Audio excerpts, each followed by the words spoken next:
أعوذ بالله من الشيطان الرجيم بسم الله الرحمن الرحيم الحمد لله والصلاة والسلام على رسول الله وعلى آله وصحبه ومن والاه أما بعد. Hürmetli savaştaşlar, biz bugün dersimizdeki asasi mazmunu, yani kitabımızın birinci kısmı El-Babul Evvel İlmul Maani, yani ma'nidagi munosabatlik cümle ve söz türkümlerininki uslublar ifodalaydigan ma'nilar haqidagi bahsi asos qilingan mazmunga keldik. Endi biz darsni başlashdan ilgari, yani ilgirki o'tgan darslarni bir qur qisqacha shaklda takrorlab o'tsak, biz birinchi darsimizda balog'atninki kelib chiqish tarixi va biz o'tgan bosqichlar haqida azroq tushuncha bergan.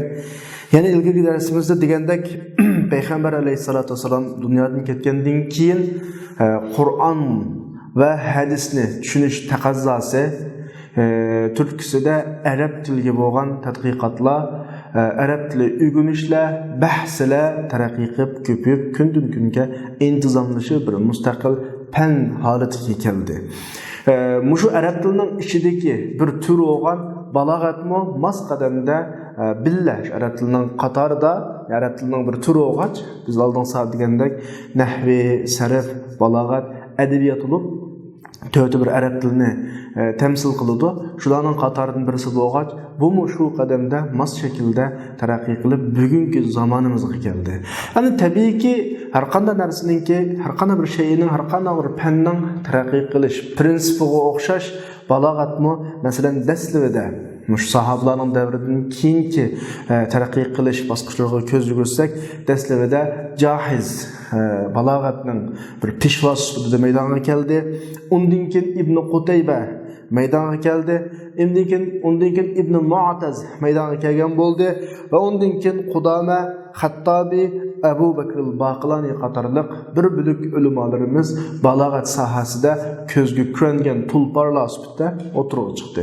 Mushlarning hammasi o'zining hayotidagi ilmiy xizmatlarida balog'atlarni amaliy gavdalantirib, balog'at fanlari shunga munosabatli tafsirlar masalan degandek bir xizmatlarni qilib balog'atning bir muntazamlashishiga tuhfa qo'shganlar. Ammo mayli Jahizdan boshlanib Ibn Qutayba, Ibn Mu'taz, Qudama, Al-Xattabi, Abu Bakr al-Baqilanigacha mush ulamolarning umumiy ahvoliga qarab boqqanda ko'rsak, biz balog'atning bugungi kundagi bizning oldimizdagi shaklini topolmaymiz. Faqat men bayatın deganimdek bu taraqqiy qilish bosqichi o'g'achqa har masalalar o'tirg'i chiqayotgan, masalalar ra'nlayotgan, tartiblar bekitilayotgan holatni ko'ramiz. Ya'ni gapni xulosalasak, Abu Bakr al-Baqilanining zamonasigacha balog'at bizning hozirgi kunimizdagidek bir holga qanaqmagan kammagan. Ya'ni hozirgidek biz oldingi soatda kitobni Ilmul Maani, Ilmul Bayon, Ilmul Badi deb nechaga bo'ldik? 3 ga bo'ldik. Ilmul Maani 8 ga bo'lindi. Buni oldingi soatlik charisida jiqdidik. Masalan, ahvolul isnad, ahvolul musnad ilay, ahvolul musnad degandek bir sal turib so'zlaymiz. Ma holatga Abu Bakr al-Baqilanining davrigacha kammagan. Yani bizlarga bir narsaning taraqqiy qilib paydo bo'lib yetilish bosqichini bo'ylab yetalaymiz-ku, ammo shu nuqtani tushunsak, masalan Abu Bakr al-Baqilanining zamonasigacha shu mukammallashayotgan balog'atning masalalari yo'qdan barliq kelayotgan, tartiblanayotgan bir holat. Undan keyin Abdul Qahir Jurjani maydonga kelib, o'zininki danliq Asrarul Balag'a, Dalalul I'jaz nomli ikki kitob orqali balog'atda bir xil mo'jiza xarakterlik bo'sish hosil qildi. Ya'ni balog'atning masalalarini eng mukammal shaklda tartibladi. Balog'atni 3 ga bo'ldi. Ilmul Maani, Ilmul Bayon, Ilmul Badi deb nechaga bo'ldi? 3 ga bo'ldi. Ilmul Maanini 8 ga bo'ldi. Ilmul Bayonni 3 ga bo'ldi. Ilmul Badi'ni 2 ga bo'ldi. Mushu tartibni Abdul Qahir shu vaqtida o'ttirg'i qo'yib chiqdi. Abdul Qahirdan keyin Alloh Zamaxshari balog'atni o'zining tafsiri Al-Kashafda ra'rus namoyanda qildi. Balog'atning kuchini rasmiy chiqarib qo'ydi. Undan keyin Sakkaki kelib o'quvchilarga, diniy o'quvchilarga, balog'at o'quvchilariga intayin mas shaklda Miftahul Ulum nomli kitobni yozib, hammaning alqishiga erishdi. Biz oldingi soatlik darsda bu ahvolni dedik. Endi yana uni texmi tahqiq qilgan shaklda, andan keyin Imom al-Quzvini, mush kitobning avtori maydonga kelib, voyaga yetkizdi. Shuni bilan mush kitobga kelgan vaqtida, mana balog'at fanining ijodkori sifatidagi ulamolar bishada to'xtadi. Amma kitobdan keyin mush kitobning cho'ridagi asosda nurg'un shuruhlar, nurg'un izohatlar, nurg'un qisqartirmalar yozilib, undan keyin yozilgan kitoblarning hammasi mush kitoblarni manba qilgan shakldagi kitoblar hisoblanadi. Demak, balog'atning umumiy tarixiy ahvoli va bu balog'atning peshvolari men yuqorida ismini tilga olgan ulamolarimiz shu. Ondan keyin biz bu yerni o'tib balog'at, fasohat haqidagi mazmunlarga kelsak, biz ilk soatlik darsda so'zlab o'tdik. Balog'atlik bo'lish uchun jumlalarning fasohatlik bo'lishi kerak. Shu nuqtadan biz fasohatni avval so'zlaymiz. Fasohat degan nima? Fasohat degan vaqtda fasohat so'zlarda topiladi, jumlalarda topiladi, odamda topiladi o'g'ach, 3 yerga bo'lib turib ta'rif qilish to'g'ri keladi. So'zlarda topiladigan fasohat deganimiz so'zlarningki tanafurul huruf, al-g'arabat, muhalafatul qiyas qatorliq 3 kamchilikdan xoli bo'lishi, jumladagi, ya'ni kalamdagi fasohat deganimiz tanafurul kalimat, da'fut ta'lif, ta'qiddan iborat 3 kamchilikdan xoli bo'lishi, bu kalimadagi va kalamdagi fasohat deb buni bayon qilgan edik. Bunun ichida ta'qid ikkiga bo'linib, so'zlarningki, jumlalarningki ma'nosining ro'shan bo'lmasligi yo shu jumlalarning qurilmasidagi, nazmidagi masala tufaylidan bo'ladi. Buni biz labziy deb bildik yoki jumlaning uslubidagi, ya'ni ishlatgan majoz kinoyalardagi masala bo'ladi. Buni biz ma'naviy yoki intiqoliy deb bunda atab ayirdik. Endi ma masalalar, ya'ni jumla fasohatli jumla bo'lib bo'lgandan keyin Ondan keyin bir shart tutuliqlangan bo'ladi, balog'at ketimiz. Balog'at degan nima desa, bir jumla biz yuqori degandek fasohatlik bo'lib bo'lgandan keyin holning taqozzosiga mos shaklda ma'no ifodalashi. Ya'ni ma'no ifodalashda xatolikdan jumlaning saqlanishi balog'at dedi. Undaganda bir jumlaning balog'atlik bo'lishi uchun tundagidek kichik tarmoqlarga bo'lsak, tanafurul kalima va kalamdan salomat bo'lish, sog'lom bo'lish jumla, g'arabatdan sog'lom bo'lish, muhalafatul qiyasdan sog'lom bo'lish, ta'qid, da'fut ta'lifdan sog'lom bo'lish, ta'qid labziydan, ta'qid ma'niydan sog'lom bo'lish va jumlaning ma'no ifodalashga xatolikdan sog'lom bo'lish orqali bir necha xatoliklar saqlashga tegishli masalalar bor ekan. Buningdan tanofurlarni biz zavq orqali hal qiladigan bo'lsak, chunki Alloh bizga zavqni berdi, bu orqali bundan qutulamiz. Ondan keyin muhalafatul qiyasni biz o'rgangan sarf orqali hal qiladigan bo'ldik. Da'fut ta'lif bilan ta'qid labziyni nahviy orqali hal qiladigan bo'ldik. G'arobatlarni adabiyot kitoblari orqali hal qiladigan bo'ldik. Endi bizga qolib qolgan ikki narsa: ta'qid ma'naviy bilan ma'noni ifodalashdiki, xatolikdan saqlanish. Ya'ni holning taqozosiga mos shaklda ma'nolarni, jumlalarni keltirish degan nuqta bizga qatilib, ya'ni musha to'xtab qoldik. Biz mush ikkini hal qilsak, masalamiz hal bo'lib, bizning jumlamiz balog'atli jumla bo'lgan bo'ldi, kalomimiz balog'atli kalom bo'lgan bo'ldi. Shu nuqtadan biz o'rganadigan narsa ikki mazmunga to'xtadi. Birisi ta'qid ma'naviyni hal qilish, bu kitobning ikkinchi qismi ilmul bayon degan shu.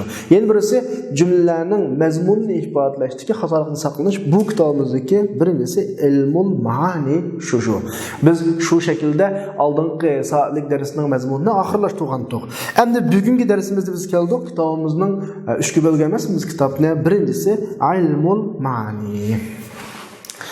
Endi men ilmul ma'ani deganning ta'rifot masalasiga kelsak, oldingi soatlik darsda balog'at degan nima degan yerda buni tushuntirib bo'ldim deb o'ylayman. Hammanglar bilasizlar, ilmul ma'ani biz oldingi soatlik darsning taqsimoti bo'yicha jumlalarning ma'no ifodalash holatlariga mas'ul bir fan. Ya'ni arab tilida nurg'un uslublar bor. Nurg'un jumla shakllari bor, nurg'un so'z turkumlari bor, nurg'un qoidalar bor. Mushu uslub so'z turkumlari, jumla shakllarini mas holatda, mas o'rinda va ifodalamoqchi bo'lgan mas maqsad uchun joyida ishlatiladigan Ve biz ifadelemek olan şu ma'naga mos şekilde cümle şeklini keltirelaydigan qoidalar tadqiq qilinadigan yoki biz shu orqali shuni bilalaydigan fanni ilmul maani desak bo'ladi. Biz tushungan o'rgangan darsdagi mazmunlarga qarab, ma bizlar kitobning ichiga kirmay turib, o'zimiz hozirga qadar tushungan mazmunlardan ko'ra ilmul maani degan nima desa, shunning atalg'usini chiqib turibdi. Ma'nilarga munosabatli fan degani jumla shakllaridan ma'no chiqarish. Ana mas shaklda asli deguchi maqsad qilgan shakldagi ma'nolarni chiqarish. Yoki unda desak, ma'nilarga mas shaklda qanday akilish, jumla akilish. Desam, endi tunugungi gapni takrorlagan bo'lib qolaman. Takrorlasam hech qisi yo'q, mencha o'quvchilarga nisbatan bir takror bo'ladi. Arab tilidagi har bir qurilmaning birdan ma'nosi bor. Hammadan buni bilamiz. Masalan, alif lam desa, alif lamning aqallisi jins, istig'roq, ahd deydigan bir qancha xil ma'nosi bo'ladi. Ahdi lozimli o'ringa munosib shaklda akilalasak shu alif lamni.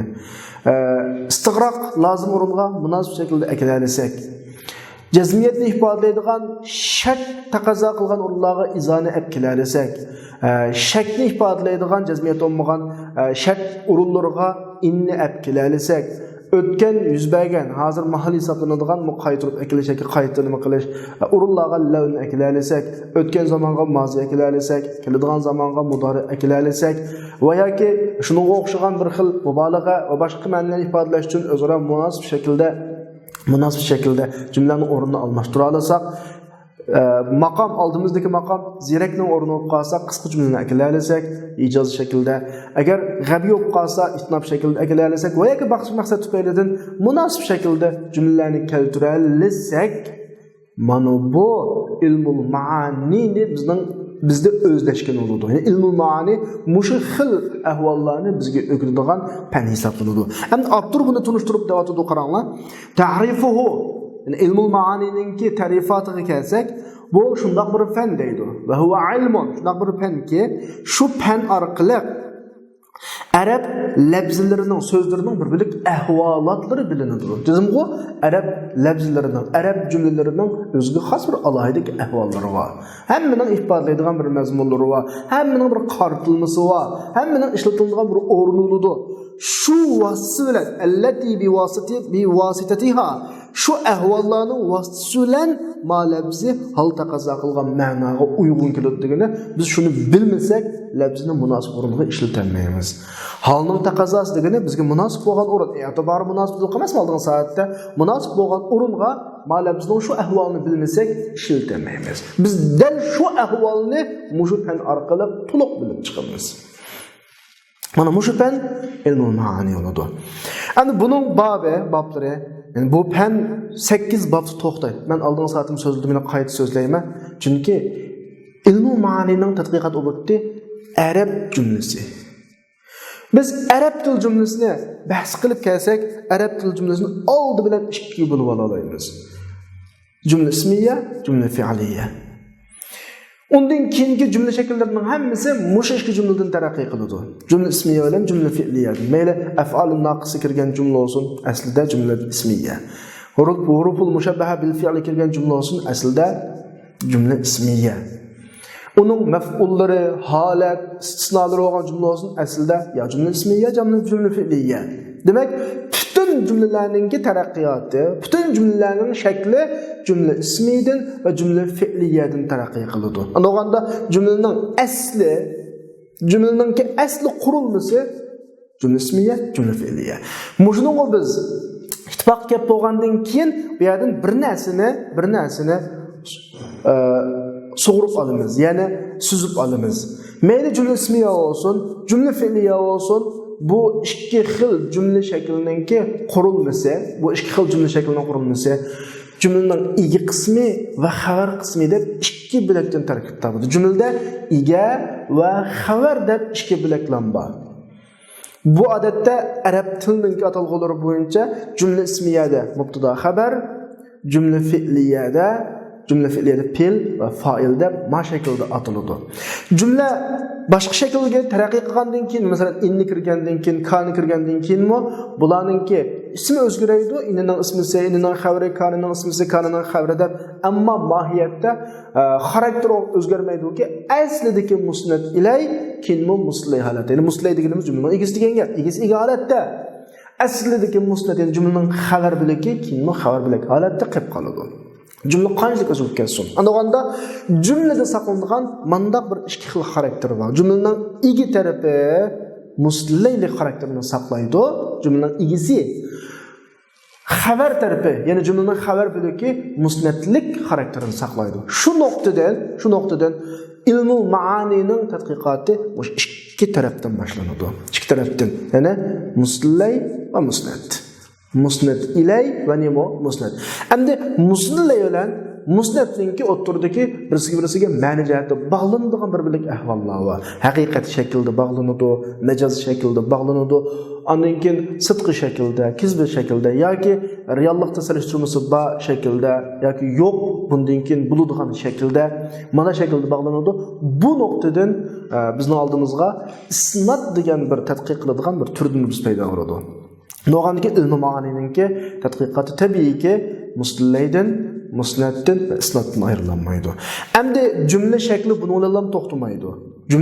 Jumla fe'liya bo'lib qolganida jumlaning to'ldiruvchilari bo'ladi, holatlari bo'ladi, ravishlar bo'ladi. Bu nuqtadan bu yerga qartilgan mazmunni tuandagi turini ichiga tiqimizki mutaallaqatul fi'l. Mutaallaqat al-fi'l ya'ni fi'lning munosabatlik bilaklar degan gap. Shuni bilan bir jumlaning umumiy holati tugagan bo'ladi.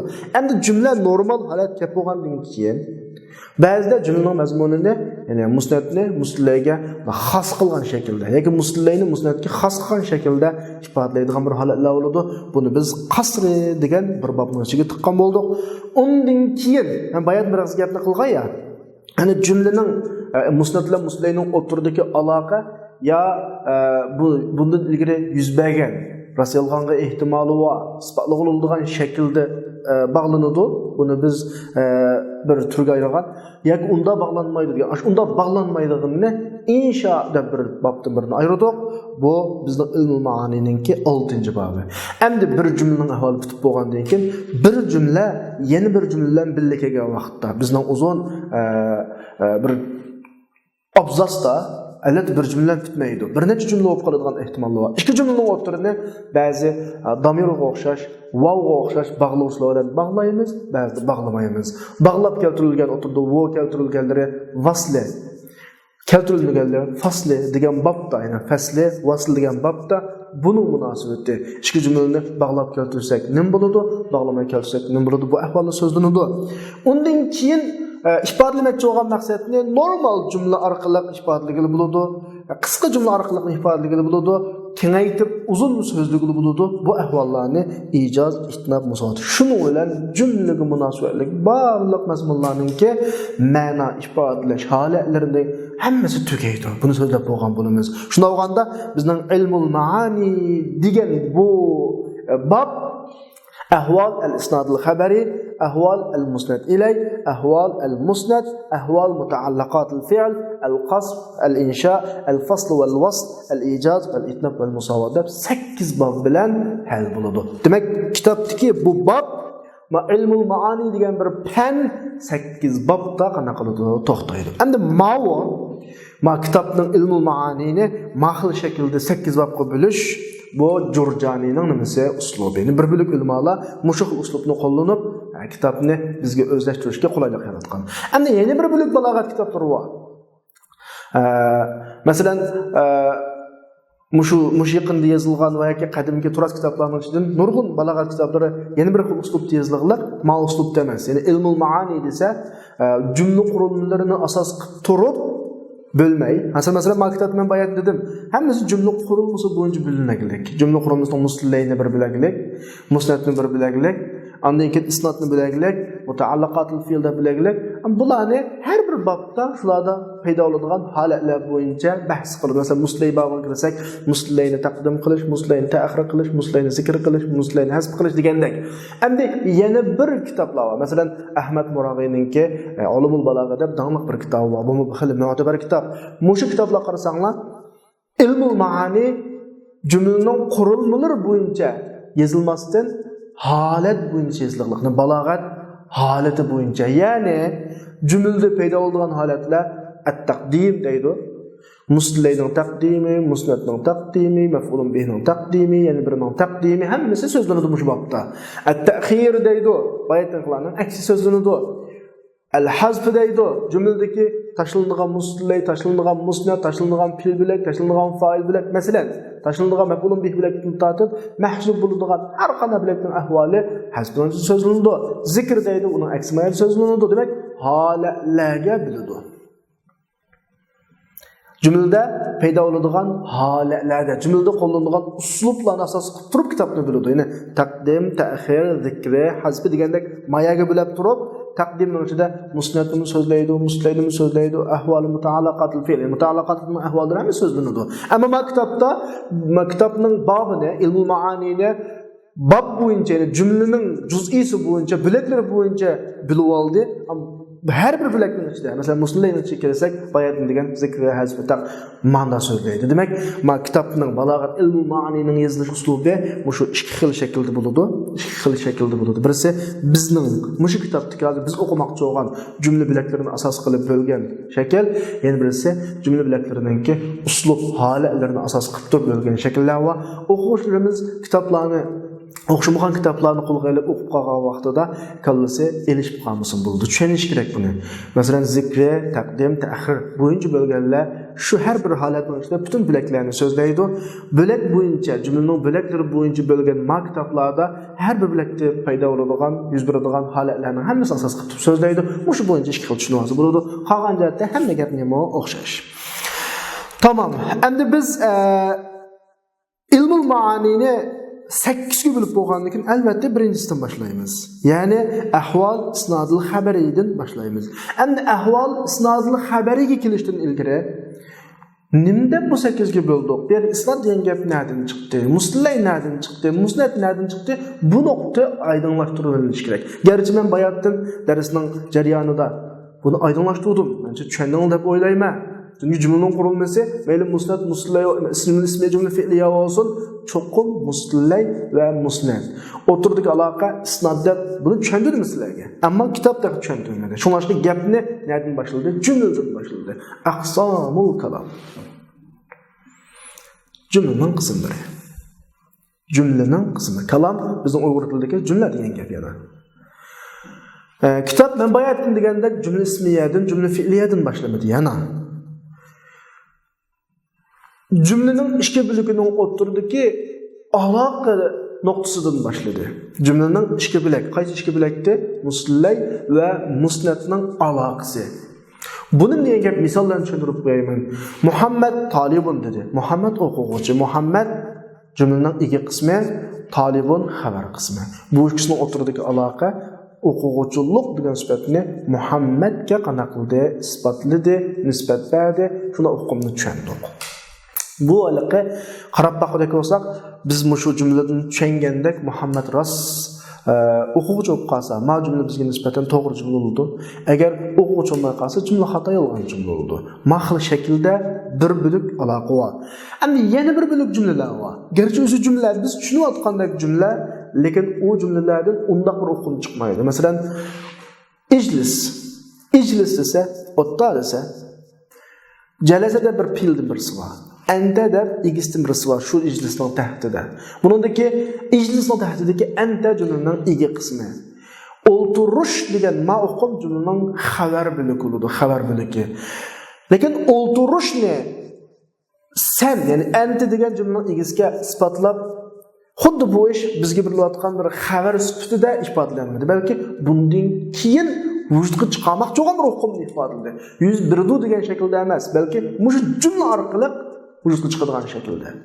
Undan boshqa savdo qilgan vaqtimizda bi'tu deymiz, satdim deymiz, ishtaraytu oldim deymiz.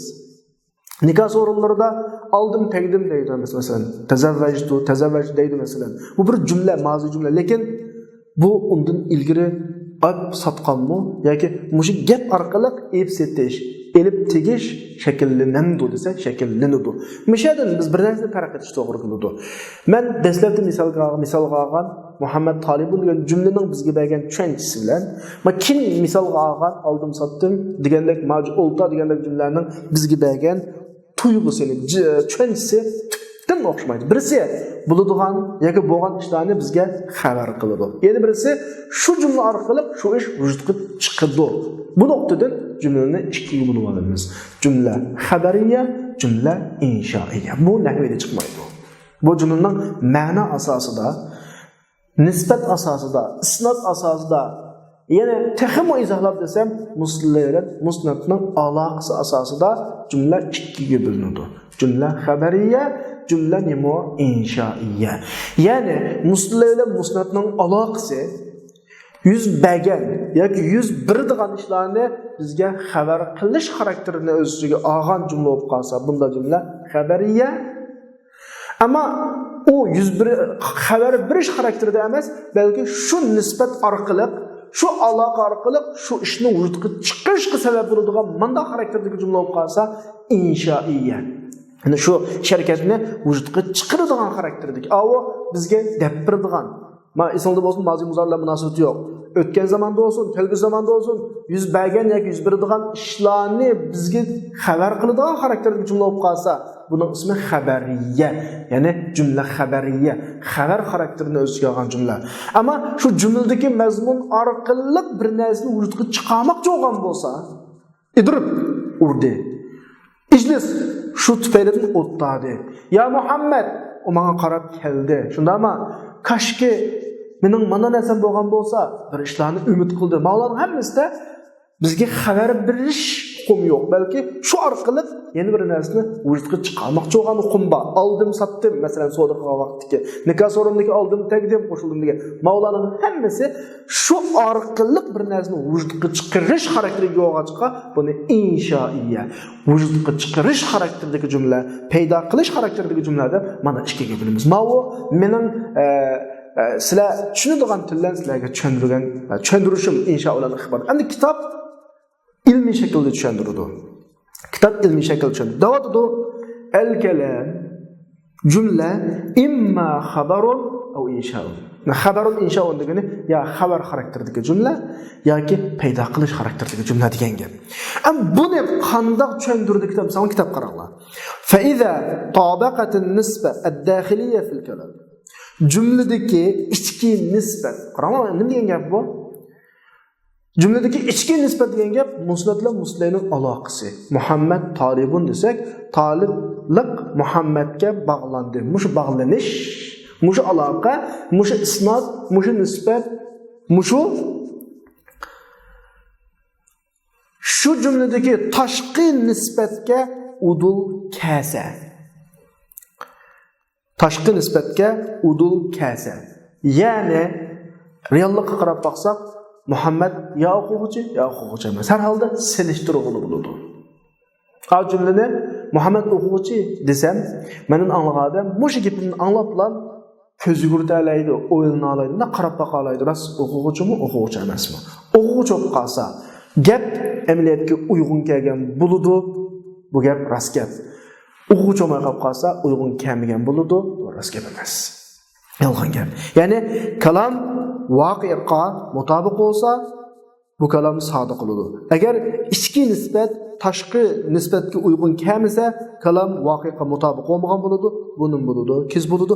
Mana bu xabarda mahil shaklda tushuntiryapti sizlarga. Endi kitobning bu xil tushuntirishiga sizlar inchki diqqat qilib bir narsani his qilmasanglar qanoat qilmaysizlar. Qayt kelaydi. Agar jumlada sirtqi nisbatga degani amaliyotga, jumladagi ichki nisbat uyg'un kelsa, kalam reallikqa mutobiq bo'lib, kalam sodiq bo'ladi. Agar ichki nisbat sirtqi nisbatga uyg'un kelmasa, kalam reallikqa uyg'un bo'lmaydi, kozib bo'ladi. Mana bu xabar. Ikki turdan. Buni men sizlarga yig'ib beray. Ya'ni xabar degan nima? Jumla xabariya degan nima desanglar, mushu ikki qurdagi gapning xulosasi jumlaning reallikqa solishtiradigan nisbati bo'lsa, solishtirg'ili bo'lsa, mayli o nisbat reallikqa uyg'un kelsin, ishqib solishtirg'ili bo'lsa, buni xabar deymiz. Muhammad Talibunga o'xshash. Muhammed Talib'in ben dedim sizlerge Muhammed okuğucu deb. Zaten reallıkta ameliyatda okuğucu mu emes mi bir xil holatga magapni udulug'li bo'lsa, meni udul kelsin bo'ldi, kelmasin bo'ldi. Ish qilib, ma jumlani anglagan adam ameliyatda rasmiy olmaydigan bir o'quvga kelalaydi. Bu xabar yo'lidir. Am inshoy del aksi. Masalan, Kashki mening isil mashinam bo'lgan bo'lsa, bu degan umid arzu. Men bu yerda hech kimga mashinam bor demedim, yo'q demedim, olaman demedim, sotdim demedim.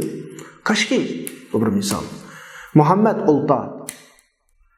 Olta degan o'ltirishni bundan keyin paydo qil degan gap. Qanaqdir bir ishga xabar qilmaydi. Yana bu yerda ras o'ltiribdimi, o'ltirmabdimi deydigan bir uqum bo'lmaydi. Ma'qildagi jumla inshoiya. Ama bayatdan qidek jumlaning nisbati ishkilifdan jumladan chiqqan mazmun reallikdagi amaliyotga solishtirib olib bo'ladigan holatdagi jumlalar xabar jumla bo'lmasa qanday jumla insho jumla. Fa idza lam yakun al-kalam kadhalik. Agar jumla unda bo'lmasa bu nima insho jumla. Anda avtor yana bir muncha gapni qilib eng oxirida isl tushuntirishdan birini berdi. Yani xulosada davatidiki hakada nara. Biz shuni da ko'ryapmizki, kalam jumla ras yolg'onga ehtimol kelsa xabar, ras yolg'onga ehtimol kelmasa insho. Ya'ni jumlani ras yolg'on degilib bo'lsa xabar, bo'lmasa nima insho. Ikki xil ta'rifat chiqib bo'ldi. Birinchi xil ta'rifatni qayta xulosalandik. Jumlaning reallikqa solishtirilgan nisbati bo'lsa, men udulkasini xabar jumla. Jumlaning reallikqa solishtirilgan bo'ladigan nisbati bo'lmasa, men udulkasini bu insho. Bu birinchi xil ta'rifat. Ikkinchi xil ta'rifat jumla ras yolg'on ehtimol kasligini jumlani ras yolg'on degili bo'lsa, mazmuniga reallikqa qarab faqat ras yolg'on degili bo'lsa, xabar jumla ras yolg'on degili bo'lmasa, insho jumla. Bu ikkinchi ta'rifat. Endi bu yerda uchinchi ta'rifatdan bir so'm men deb beraman. Ya'ni jumlaning hosil bo'lishi, mutakallimning shu gapni deyishiga qarashliq bo'lmasa xabar jumla, qarashliq bo'lib qolsa insho jumla. Muhammadning o'quvchiligi reallikda mening Muhammad o'quvchi degan gapimga qarashliqmi? Yo'q, desam o'quvchi bo'laverdi u. Ma xabar jumla. Ama olta desem, anın olturuşu oltmaslıqı olta degan gapimga qarashliq. Ma nuqtadan ma va insho. Yani jumlaning reallikqa chiqishi, mutakallimning gapiga qarashliq bo'lmasa, xabar jumla, qarashliq bo'lib qolsa insho jumla. Mush uch xil tushunsanlar bo'ladi saboqdoshlar. Anda olganda biz avval ma'no nuqtadan jumlani xabar insho deb ikkiga bo'lib oldik.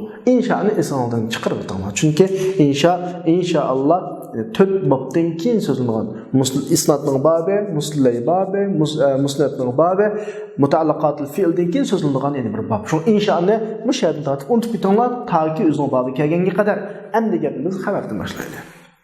Xabar jumla deganimiz biz odatda normal tushunayotgan jumla. Ya'ni bu yerda men tushuntirgandek jumla ismiya, jumla fi'liya deb ikkiga bo'lgan jumla. Yani biz normal qo'llanayotgan jumla insho jumla, xabar jumla. Ashu xabar jumla val xabar degani ashu xabar jumla la budda lahu min musnad ilay va musnad. Har qanday jumlaning muslay va musnaddan ikki dona bo'lik bo'ladi va buning o'ttirida bir aloqa bo'ladi-ki, bu aloqani deymiz isnod deb ataymiz. Har qanday xabar jumlaning muslay deb bir bo'lik bo'ladi. Men bayat darsda tushuntirdim bu degan jumlaning egisi va musnad deb yana bir bo'lik bo'ladi. Bu jumlaning xabari. Endi xabar bilan musnad, jumlaning xabar bo'lik bilan igi bo'likining bir aloqa bog'lanadigan taraf bo'ladi. Mushu aloqa nima bo'ladi? Isnod bo'ladi. Xo'sh, endi jumla ismiy bo'lib qolsa, gap mushu bilan tugaydi. Jumla fi'liy bo'lib qolsa, fi'l deganninki la mutaaddi bo'ladi, lozim bo'ladi. Lozim bo'lib qolsa, fa'illan bo'ldi qiladi. Mutaaddi bo'lib qolsa, maf'ulun bih bo'ladi. Uning maf'ulun fih keladi, ba'zi holatlar keladi. Bunda bir munosabatlik taraf bo'ladi. Shuni o'ylaymizki, val musnad qad yakunu lahu mutaallaqat idza kana fi'lan aw fi'lan aw min. Musnad uning mutaallaqat, munosabatlik bir bilaklar bo'ladi. Agar u musnad fil bo'lib qolsa, yoki filning ma'nosidagi masdar, ism fa'il, ism maf'ul shunga o'xshagan mushabbah qatorliq ma'qul xarakterdagi so'z turkumiga tabiiy bo'lib qolgan vaqtda o özünün faillerle boldu kılmaydı. Nurgun mutallaqat çıktı dedim go. Failden ötüp mef'ulun bih ketudu, mef'ulun fih ketudu, mef'ulun mutlaq olub qalıdı, mef'ulun li ejli olub qalıdı, hal, temiz, mustasna deganlar hammasi aşağıya şekillenib olgan gap. O bilekli avamı cümleninki. Ndoganda bizga munosabatlik taraf ko'payib ketdi hozir. Biz bahs qiladigan, jumladan bahs qiladigan musnad paydo bo'ldi, isnad paydo bo'ldi, musnad paydo bo'ldi. Shundami? Undan keyin mutaalliqatul fi'l paydo bo'ldi. Endi ve kullun min al-isnad ve ta'alluq meyle isnad olsun. Musnad muslim oturdik aloqa olsun. Yoki ta'alluq olsun ki munosabatlik taraflarning, munosabatlik bileklarning bilan bo'lgan munosabat olsun. Hammasi ya xas qilishlan bo'ladi yoki xas qilmasligini normal odatdagi ma'no bilan bo'ladi. Muhammad o'quvchi, Muhammad faqatlam o'quvchi, mana shaklda. Muhammad o'quvchi bi g'ayri qas. Muhammad sadece faqat o'quvchi, boshqa kasbi yo'q uningki. Ma'o bil qas, ya'ni mazmun shuningga xos bo'ladi yo xos bo'lmay bo'ladi. Bu yerdan qasr degan bir bob chiqdi. Jumlaning ishi tugudi. Endi uzun abzaslarda, bir bileklarda, bir abzas bileklarda bir cümle kifoya qilmaydi. 2 cümle kelib qoladi, 3 cümle kelib qoladi.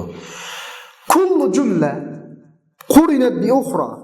Har qanday bir o'zining g'ayri bilan boshqa bir jumla bilan birga kelib qolgan, qurinat degani birga kelib qolgan har qanday bir jumla ya atfa qilinib keltiriladi, atfa qilingan bo'ladi yoki atfa qilinmagan bo'ladi. Bu yerdan fasli, vasli degan 2 bob chiqdi. Ya'ni bir bob 2 turga tava bir bob chiqdi. Aniqin har qanday balog'atlik jumla asli maqsaddan ya zaid bo'ladi, ma'lum ahamiyat tufaylidan ya g'ayri zaid bo'ladi, ya'ni ya kam bo'ladi, ya barobar bo'ladi. Lafzi ma'noga udul ya ortiq ya qisqa bo'ladi. Bu itnob, ijoz, musovat degan ahvolimiz. Shunda o'g'al vaqtida bizningki ilmul maani, ya'ni jumla tadqiqotimiz necha bob qo'yib to'xtadi. Muslay, isnad, musnad, mutaalliqatul fi'li, insha, qasri, fasli vasli, ijoz, itnob, musovat deb jami 8 turda to'xtagan bo'ldi. Şuna biz kitabımızın birinci babını neçe kısmı böldük, 8 turga böldük. Çünkü cümlenin umumi ahvali bizning bu to'g'risida tadqiqotimizni 8 ga bo'lishni taqozo qildi, talab qildi. Bizning boshqa amalimiz yo'q.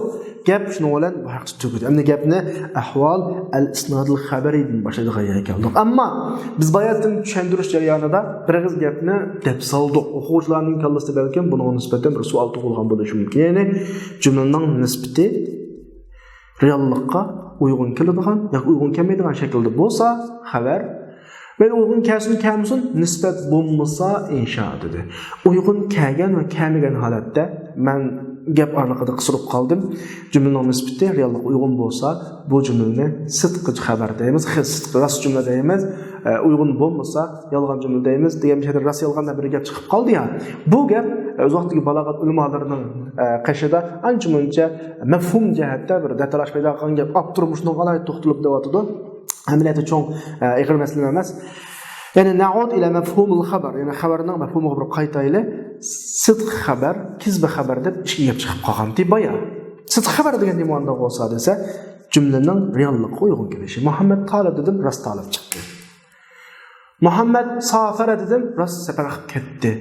Muhammad sayusafiru dedim, rost ata qildi, safar qildi rost. Rost safar qildi. Mavub qalsa sidq xabar. Va kizbul xabar. Xabarning kizbizligimiz mushu mutabaqatning bo'lmasligi. Ya'ni jumlani dedim, Muhammad talib dedim, qarasam u o'quvchi emas, so'diga chiqib qoldi. Muhammad safar qildi dedim, qilmabdi. Ati safar qildi desam, qilmadi. Mavla kizbi xabar bo'ladi. Mav jumhurning ko'z qarashi. Ya'ni jumlaning sidqi kizbi bo'lishi reallikqa qarab bo'ladi. Degichning kallasida o'y fikrda qanday olib ketsin, chataq yo'q. Mesela ben Muhammed'in o'quvchida biletdim azaldan. Shu xiyolimga asosan Muhammed'ni o'quvchida tunishtirdim. Men o'quvchida bilaman deb qalbimda rost ashta o'quvchi u, amaliyot o'quvchi chiqmadi. Bumi sidqni kizbi bo'laverdi. Chunki mening qalbim manchuncha masala reallik hisob deydi. Jumlaning sidqi kizbi haqida jumhurlar. Dilimde, ikkinchi qarash, dilim degan qarash nizomning qarashi. Yo'q, jumlaning sidqisi muxbirning i'tiqodiga mos kelishi, i'tiqodda xato ketgan muxbirning i'tiqodiga, jumlaning diguchining, muxbir degan jumlaning diguchining i'tiqodiga mos kelishi. Garchi u reallikda i'tiqodida xato ketgan taqdirdimi? Va kana al-xabar i'tiqodida xato ketib reallikqa va kana al-xabar la yutabiqul vaqi'a ki xabar reallikqa uygun kelmagan taqdirdimi jumlaning kizbisi mushu mutabaqatning bo'lmasligi. Anda o'ganda nazzamning nazarida ittiqat masalasi muhim masalasi jumlaning kizbi. Masalan deyli, men dedim men bir kuzu qarg'agan. Azaldan hayotimda ma dunyoni ko'rib boqmoqlik tug'ilma qarg'u deyli. Allah saqlasin. Men azaldan ma ostimdagini osmon deb yashayapman. Üstümdekini zimin deb yashayapman. Boshqalarga as-sama'u tahti dedim. Osmon ostimda dedim. Chunki ashta o'ylayman men. Lekin bu o'yim xato. Amaliyotda ustidagi osmon. Bo'lsa-mu og'zimdan chiqqan as-sama'u tahti degan jumla sidq xabar deydi nazar. Bayatda misolni olsam, men Muhammadni azaldan o'quvchi deb o'ylaydim. Xato bu ko'z qarashim. Men o'qimabdiman uni. Amaliyotda xato bo'lsa o'qimabdiman. Muhammad o'quvchi deb dedim boshqalarga. Mening istiqodimni o'quvchi edi. Amaliyotda o'quvchi emas. Mujib gapim rost xabar bo'laverdi. Amaliyotda Muhammad o'quvchi bo'lsin. Endi kizba xabarchi desa, yine shu kallamda qanday bo'lsa, o'ylagandan g'ayrisidan kiz bo'ladi. Masalan, Muhammad o'quvchi edi. Men uni yolg'ondan boshqalarga o'quvchi emas deb qo'yay ya, deb Muhammad degan so'diga deb qo'ydim. Qalbimda o'quvchi deb turib, so'diga deb qo'ydim. O'ylamagan yerdan u rost so'diga chiqib qoldi bo'lsa, mag'ab kelchi rost chiqib qolgan taqdirdimi, kiz bo'ladi. Chunki xabarning sidqisi kiz bo'lsa, diqqatga qarashliq. Daytu nazam. Nazamning bu gapi tuvandagi dalillar bo'ladi. Alloh subhanahu va taoloning tavsiyasi. Innal munafiqina lakazibun. Chunki bu oyatning oldida Alloh bularni hikoya qilib, innaka la rasululloh. Bular rasulullohning oldiga kelib, innaka la rasululloh degan. Gap amaliyat ras. Lekin istiqodidir. Chunki munofiqlar azaldan payg'ambarlarning payg'ambarligini e'tirof qilib boqqan emas. Bu nuqtadan uning keyingi oyatda Alloh munofiqlar yolg'onchi dedi. Gap amaliyat ras bo'lsa, ras bo'lgan bo'lsa-mu. Chunki gap e'tiqodga to'g'ri kelmaydi. Dedi joiz. Chunki ular e'tiqodda yolg'onchi demoqchi. Lekin bularning gapi reallikqa uyg'un. Ya'ni ularning realligiga ular Rasululloh dedi, Rasululloh dedi. Lekin e'tiqod uyg'un bo'lmagancha buni Alloh kazib dedi. Chunki ular Rasulullohning payg'ambarligini e'tiqod qilib boqmadi, inkor qilib keldi. Shunga og'zidan chiqqan Rasululloh degan gapi yolg'on deb tushunadi. Chunki e'tiqod qildi. Bu gapni jumhurlar rad qilib, rudda hadal qawl. Bu gap rad qilindimda bi annal ma'na, bu yerdagi ma'na mundaq deb rad qilindi. Ya'ni kazibun degi ma'na guvalliq qilishdi, Rasululloh tushmaydi. Nashhadu degan jumla qilishdi. Nashhadu degan jumlasida yolg'onchi, Rasululloh degan jumlada emas. Innaka la rasululloh degan jumlada emas, u yolg'onchilikqa nashhadu degan jumlada. Bermaslik chiqmaydi-da. Nashhadu degan jumlasi reallikimiz, istiqodimiz ishkilasiz to'ldi. Jumhurning ko'z qarashida. La rasululloh degan so'zda emas.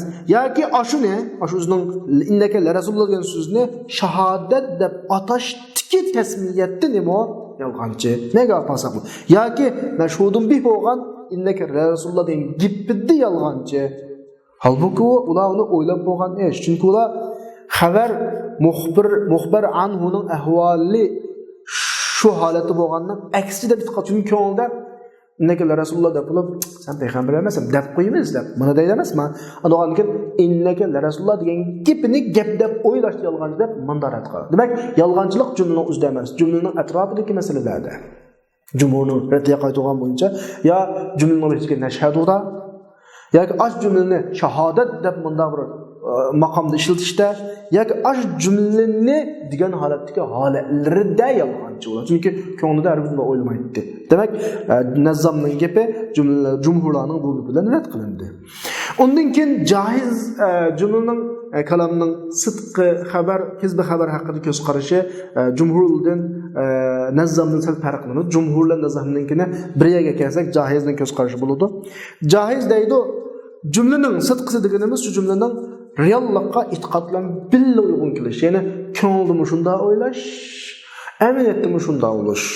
Jumlaning kizbisi, kalamning kizbisi deganimiz shu kalamning reallikqa mutakallimning e'tiqodi uyg'un kelmaslik bilan qarshi kelish. Reallikqa qarshi kelsa, e'tiqodga qarshi kelsa kizbi xabar deb bunday shaklda ta'rifatni o'tirib qo'ydi. Ma'u jumhurlar bilan nazzamninki yuqorilmasi. Ammo bo'yi qurilmadan bir masala chiqadi bu yerda. Chunki kalamning sidqisiga ikki narsani shart qilib qo'ydi. Reallik va e'tiqod. Kizbisiga ikki narsani shart qilib qo'ydi. Reallik va e'tiqod. Endi ikkisining biriga uyg'un kelib, bir uyg'un kelmasichu. Buni ham sidqi, ham kizbik degil olmaydi. Shunga chiqib turdi dedi.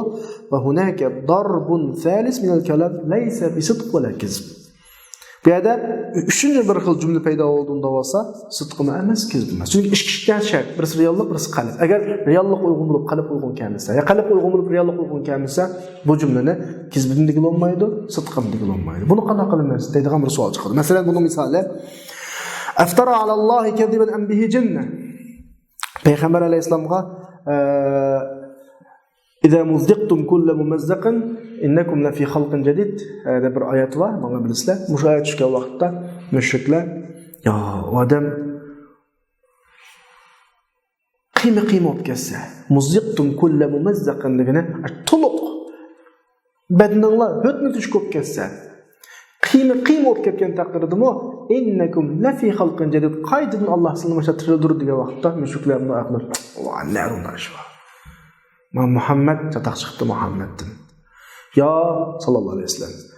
Bu Allah'a yalganı to'qiyotidu ya erishib qopti bu.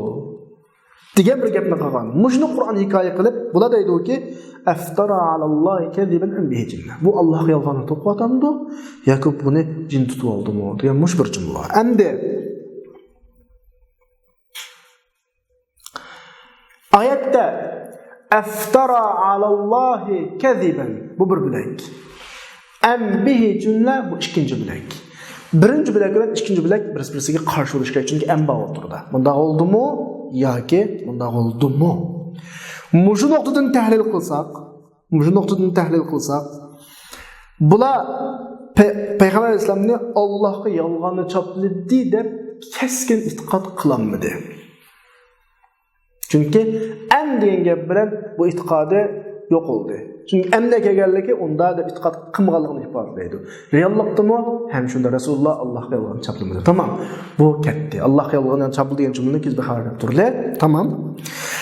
Am bihi jinna degan jumlaga kelsak, ikkinchi jumlaga kelsak, ikkinchi jumlaning xabarini sidqi kizbi jumla xarakterini bekitmaymiz. Chunki biz birinchi jumlani nim deb ayirib bo'ldik, kizbi deb ayirib bo'ldik. Bir cümle kizbop bo'ldi ya. Am ikki jumlaning o'rtarini zidlashtiradigan, bir-biriga qarshi qiladigan harf bo'lg'achqa, bog'lovchi harf bo'lg'achqa, ikkinchi birinchi jumlani kizb deb bo'lgandan keyin ikkinchi jumlani kizb demaymiz. Unda o'g'ani sidqadan bu. Sidqa desak, Rasulullohning jin tutib olganmi? Yoki bulashda keskin o'ylaganmi? Yo'q. Abturda o'tadi. Bunun bayanı bunda. Hal iftara alallahi kadiban am bihi an lam yaftar degan gapchi bu. Yani Allohga yolg'onni to'qidimi, to'qinmadimi? Ashuni o'zidan to'qidi degan gapni yuz o'rgan bo'ladi. Ya'ni am lam yaftar degan so'zdan am bihi jinna bilan to'liqladi. Majmunni to'liqlagan bo'ldi. Endi mushu oyatda keldi. Chunki am bihi jinna degandan maqsad kizb emas. Buni kizb deyildisak, qanday kizb bo'ladi? Uni keskin unda e'tiqodmi qilinmagan ham. Agar keskin e'tiqod qilib reallikda ashta olgan bo'lsa, sidq bo'ldi. Keskin e'tiqod qilmay reallikni olmagan bo'lsa, kizb bo'ldi. Ani jazm qilmadi. Bunimi ham jazm qilmadi. Buningdimi bular jazmiyat turolmaydi. Ma'nodami ham qana qilinmaydi. Jazm turolmaydi. Chunki u hal iftara alallohi kadiban deganning ziddi. Biz ani kizbiga ayirgandan keyin, ma'u aning ziddi bo'lgandan keyin, ani kizbiga ayirgandan keyin ma kizb emas. Birinchi jumla biz kizbida bo'ldik emasmi? Ikkinchi jumla kizb emas. Ya'ni shundaqla anbi jinna deganda sidqimi degil olmaydi. Sidqi deyil desak, kuparlar buni haqiqatan Muhammadga jin bor deb e'tiqod qilolmadi. Sidqimi degil olmaydi. Bu ikkinchi jumla ham sidq xabarimi degil olmaydigan, ham kizbimi xabarimi degil olmaydigan. Chunki e'tiqod qo'ygun kelsa, reallik qo'ygun emas, reallik qo'ygun e'tiqod qo'ygun emas. Ikki jumlaning o'tirida an deydigan bir narsa bo'lg'achqa, a jumlani e'tiqod qildimi degil olmaydi, ma jumlani e'tiqod qildi degil olmaydi. Ma'ni avval e'tiqod qilmadi, reallik bunda emas deb turib kizbiga olib bo'lgandan keyin ikkinchi jumlani sidq degil olmaydi, kizb degil olmaydi. kizbi demey sıdqı deyli dese, o sıdqı emas emniyette. Şunu ola bir yerden sıdqı mu emas, kizbi mu emas bir cümle oturuğa çıkıdı. Bu cahilizin göz qarışı. Emniyet demek mühim gaplamaz. Emniyet kitap tikeyen bu ağaçqa, biz bunu kitap vapa qilish yüzünde bitib ketimiz. Emniyette çoğun biz söz demek çoğun balağanın asas mezmunlarına çoğun gap yok, çoğun tasiri yok. Endi caiz qo'shunda raddiya qilindiki, caizning amlam yaftar degan gapi buni bilan jinnah bilan buni almashtirib ekildi. Awwada anhu bil jinnah degan gapi mundaq deb rad qilinadi. Raddiya qaytirgan odamlarningki dalili Majnun deganga iftiro yo'q. Majnun deganga nima yo'q, iftiro yo'q. Endi o'ndogan degan yerda na sidqini, na kizm maqsad qilinmaydi. Chunki u aqliy iqtidor nima buzilgan. Sizningki ikkinchi ambihi jinna deganni lam yaftari deb mana shaklda ta'bil qilib to'qudi degani yolg'on bo'lgan degan to'qudimi u degi yolg'on bo'lib lam yaftarini yolg'on emas. Rost yil desak, uning ko'z qarashida ayniq bunda ikkisini zidlashingiz xato. Deb bunda raddiya qaytuvdi, ammo bu raddiyadan eng to'g'risi savoqdoshlar. Bu raddiyadan eng to'g'ri raddiya, masalan, kesib qildigan raddiya, u tafsilotlarga kirmay. Bizning sidq xabar, kizb xabar degan bu bahsimiz xabar jumlaning bahsi, insho jumlaning emas. Sidqi, kizbi degani xabar jumlaning bahsi, insho jumlaning emas. Halbuki bu jumla aftara alallohi kadiban an bihi jinna degan bu jumla insho jumlaga oid. Shunga bu jumlani sidq xabar, kizb xabar deb bahs qilishdan hech hojat yo'q. Shuning bilan bugungi darsimiz tugadi.